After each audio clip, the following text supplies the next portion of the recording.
Today we are visiting this particular hospital, the Chest and Skin Clinic in Ishiara, as a committee from National Assembly, from Parliament, because we have been carrying out an investigation on fraudulent claims by hospitals from NHIF, because we realized as a country we had lost a lot of money through fraudulent claims by hospitals. And when the NHIF audit was released, we realized that as a parliament we can't rely on that report until we go on a fact-finding mission ourselves as parliament on the ground. So we have been visiting hospitals that were in that list, not this hospital only. We have another group of members of parliament who are in another part of this country. So we have not singled out this hospital only. We are visiting all hospitals that were in that list. From here we are going to Nkobo, to Jekim, and also on a fact-finding mission. We found the proprietor here, Dr. Libogo. He has been cooperative. His main accusation was that he got money from Edwafia. Edwafia is the insurance that was covering students unfairly. They said he influenced students to come to this hospital. He received so many students that raised high blues. But we have engaged him. We have found the facts that the mistake was only 2 students that were not in the system out of all the students he has seen.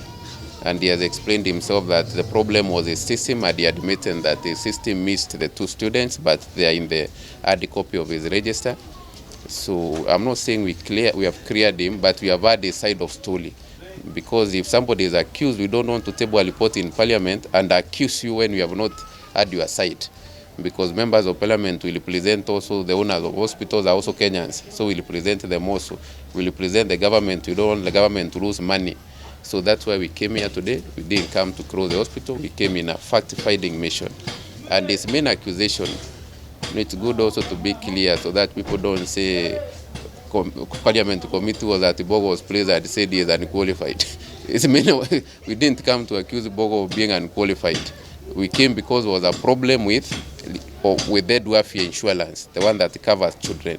He was accused to have influenced students to come to this hospital. So we would want that to go to media and be very clear so that we don't destroy people's businesses or destroy people's reputation and names. We didn't come here on malpractice.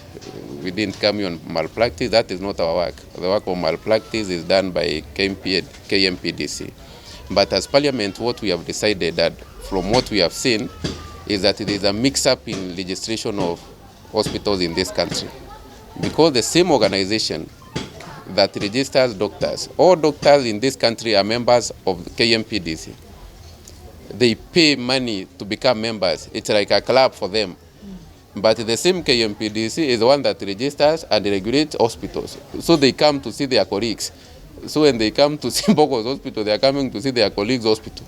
So we want to recommend as a committee that we need to separate the registration of medicine as a profession and the registration and the supervision of facilities. Because when they are done by the same group, then there is a conflict of interest.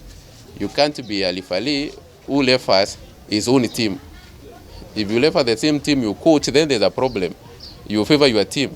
So that's what has been happening in this country, and as a committee we have realized that, and we'll recommend to Parliament that we need to separate legislation of doctors as a profession and legislation and regulation of facilities, so that it can be done by 2 different groups, so that we can always checking who. Like what happens the Ministry of Education. The schools belong to Ministry of Education, but the teachers belong to TSC.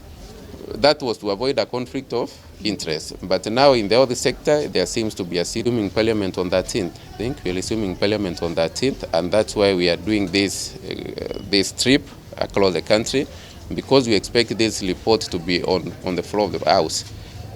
As we go back, immediately we go back, this report will be on floor, because one, patients are suffering. Because institutions that were stopped from admitting patients who use NHIF, those patients are suffering. Because we know most of our people rely on NHIF. So we need to sort out this problem. If an hospital has a problem, you close it once and for all. If an hospital has no problem, you create to continue with their business. Because some places we have gone to an hospital and they tell us, here we used to have 4 daily employees. Now we have sacked all of them. So as a parliament also, we represent those people who went home. They are Kenyans. So we want to expedite these things. So I can assure you that this session, before we end this session, we are going to Parliament. This report will have gone through the House and we'll have made our recommendations as a full House.